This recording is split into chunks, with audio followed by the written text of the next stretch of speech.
Hey YouTube, Peterbilt Knife Guy, and today we got our first Work Tuff Gear on the channel. Oh yeah,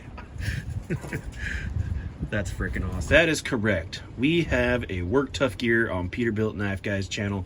We have gone now down the Work Tuff Gear rabbit hole, and if you hear a bunch of noise and if the camera shakes, it is because it is blowing gale force winds today, whatever you want to call it, and yeah, it's making my life miserable.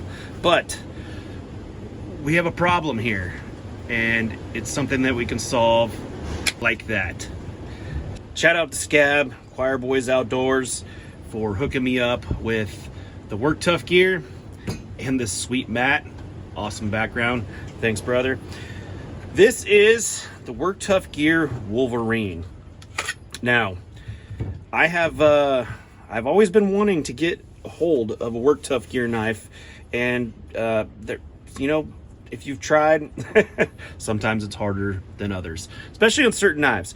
I was gonna die on the hill of not having a Work Tuff Gear on the channel until it was the one I wanted originally, which was the Work Tuff Gear Alex at Aurora Borealis's Kodiak. And this is the Kodiak's little brother. And I'm gonna tell you right now, I'm freaking stoked.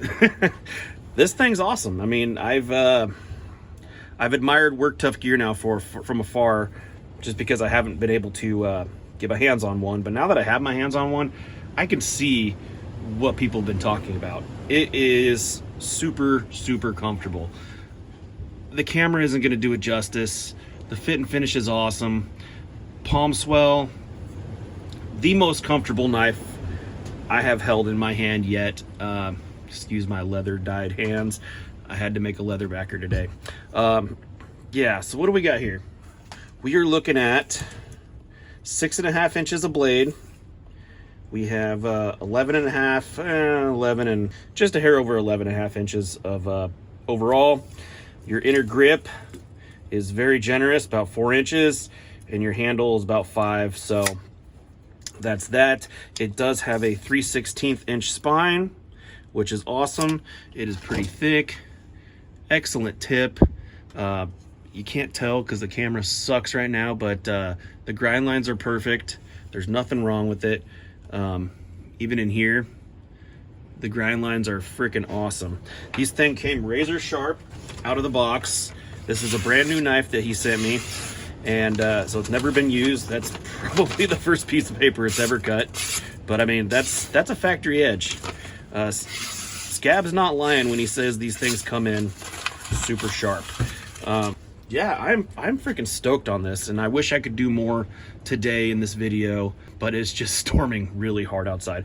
But we're gonna go outside and chop some branches and stuff anyways, because the gale force winds have knocked some down for me. But yeah, this thing has these are G10 handle scales. They are put onto this thing and then ground down. There is not a freaking raised portion. There's no sharp edges except for the ones you want. It does have a really nice 90-degree spine for the shooting sparks off a ferro rod.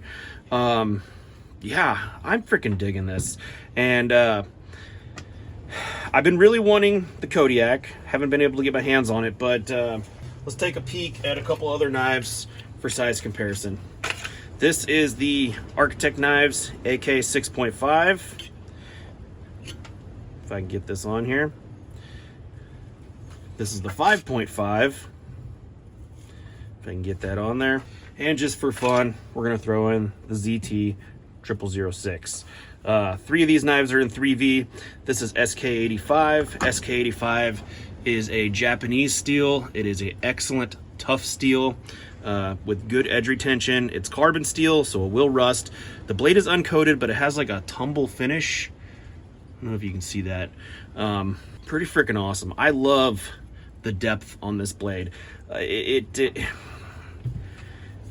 When you know, this knife is pretty deep, but this one's deeper, and it lends itself to being so much better at chopping. And that is something I want to try out today because I haven't chopped with it yet. So like I said, I'm gonna do a better, more in-depth video on this, but I really kind of wanted to get this out.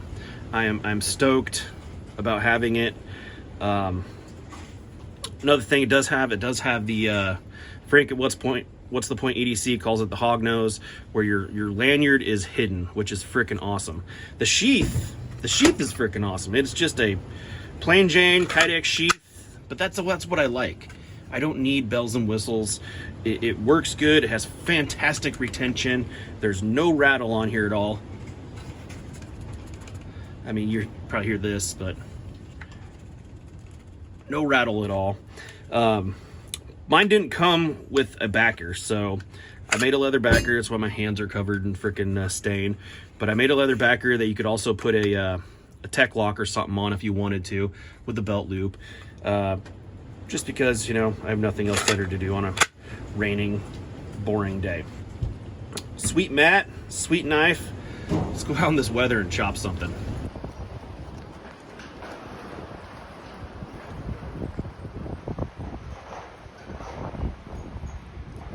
Nature has given me a branch to chop up, so thanks for that. So let's play around a little bit. This is the first time I've ever chopped with this thing. Oh yeah. That's freaking awesome. That is freaking awesome. Yeah, this big deep blade just lends itself so nicely to chopping, being that high saber grind that it has.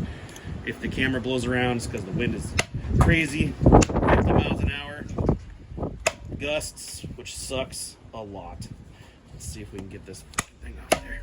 Wow, that little knife has power. And you know, some people might call this a little knife, like me. Some people might call it a big knife, but it's small for me.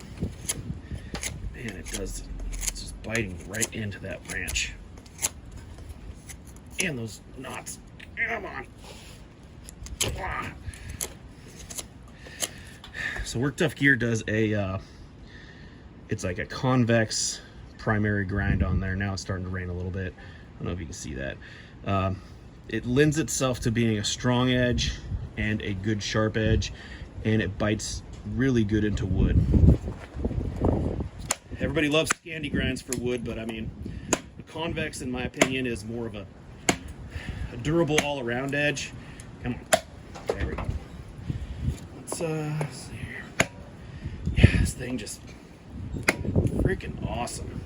Good bite for such a small knife. And it's not even a small knife.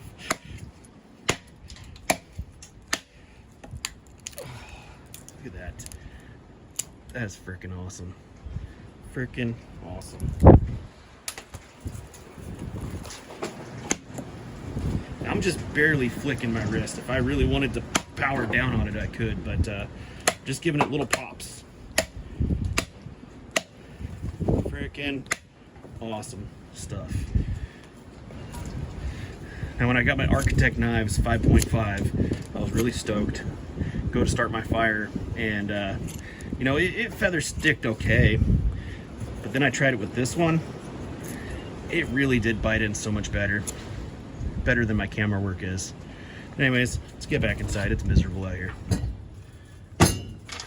Even though we didn't do anything really crazy, just it's wet, so, but not a chip, roll, nothing. Of course, just a couple branches, but so far I am thoroughly impressed with this knife, and can't wait to get it out and get some hard use on it, batoning and whatnot. Like I said, today's weather's too bad, too windy to even, you know, put the camera out there. But anyways, that's all I got for you today. Thanks for watching.